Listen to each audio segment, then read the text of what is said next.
Une centrale nucléaire est conçue, fabriquée, installée, mise en service et exploitée pour produire de l'électricité tout en restant sûre. Avec ses États membres et ses nombreux partenaires dans le monde, l'Agence internationale de l'énergie atomique, l'AIEA, œuvre à la promotion de l'utilisation sûre, sécurisée et pacifique des technologies nucléaires et fournit des principes fondamentaux de sûreté. Réglementer et garantir la sûreté relève de la responsabilité de l'État. En France, l'Autorité de sûreté nucléaire, ASN, est chargée de contribuer à l'élaboration de la réglementation française en la matière et décline directives, lois et arrêtés en prescriptions de sûreté et recommandations. C'est aussi l'ASN qui approuve la bonne exploitation de chaque centrale. Une démarche de sûreté doit donc être appliquée pour la réalisation et l'exploitation des centrales tout en répondant aux contraintes techniques qui sont propres à chaque réseau électrique, à chaque spécification du maître d'ouvrage.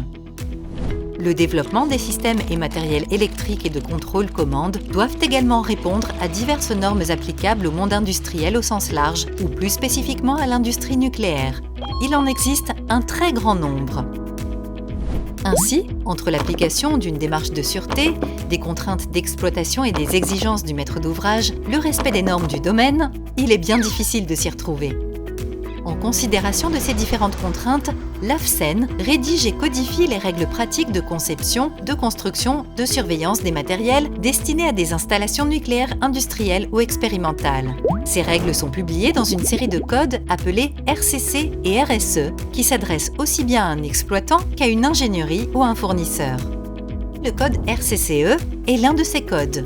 Il fournit les règles de conception, de construction et d'installation des systèmes et matériels électriques et de contrôle commande des réacteurs à eau pressurisée. Élaboré en partenariat avec des industriels, des ingénieries, des fabricants, des organismes de contrôle et des exploitants, il représente un recueil d'exigences qui sont en conformité avec les recommandations de l'AIEA tout en s'appuyant sur les normes IEC.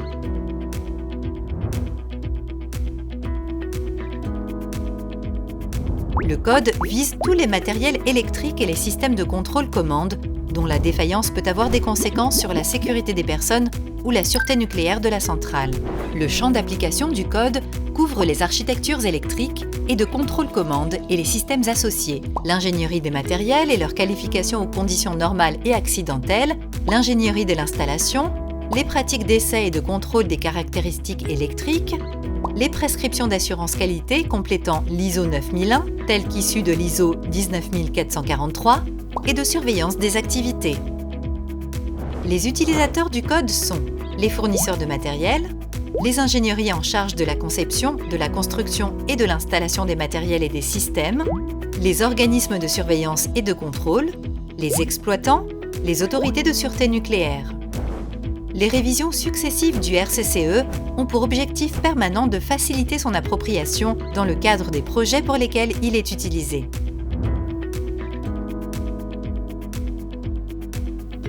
Le RCCE est organisé en 7 volumes. Le volume 1 regroupe des exigences concernant le système de management de la qualité, dont celles associées à la pérennité de la qualification en fabrication. Le volume 2 présente les exigences amont, relatives à la démarche de sûreté, à la réglementation, aux exigences globales du réseau et à certaines normes génériques. Ces exigences sont complétées par les autres volumes. Chaque volume métier est donc indissociablement relié au volume 2 et doit être considéré comme tel. Des exigences spécifiques au métier sont déclinées dans les autres volumes, à savoir le volume 3, système de contrôle commande, le volume 4, système électrique, le volume 5, ingénierie des matériels, le volume 6, installation des systèmes électriques et de contrôle commande, le volume 7, méthode de contrôle et d'essai.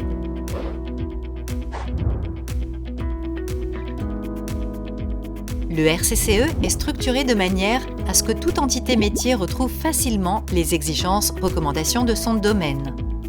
Ainsi, par exemple, un ingénieur en charge de la conception des systèmes de contrôle commande trouvera les exigences générales de sûreté dans le volume 2, spécification du besoin, et celles spécifiques au système de contrôle commande dans le volume 3.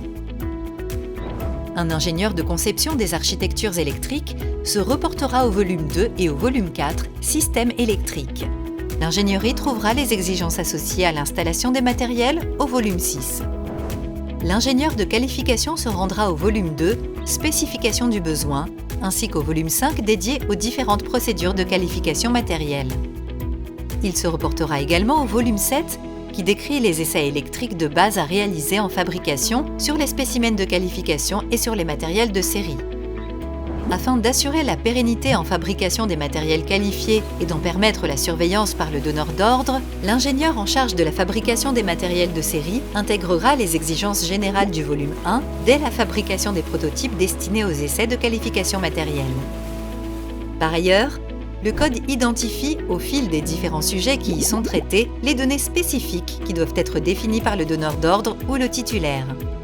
Les projets doivent considérer les valeurs proposées dans le code et doivent rédiger la pièce contractuelle, cahier de données de projet, qui leur est propre. Afin d'assurer une homogénéité transverse à tous les projets, AFCEN propose un modèle de cahier des données de projet spécifique à chaque édition de code. En résumé, le RCCE a été utilisé pour la construction des réacteurs en France ainsi que de nombreux réacteurs dans le monde. Et bien sûr, le RCCE est également utilisé pour les activités de maintenance des centrales.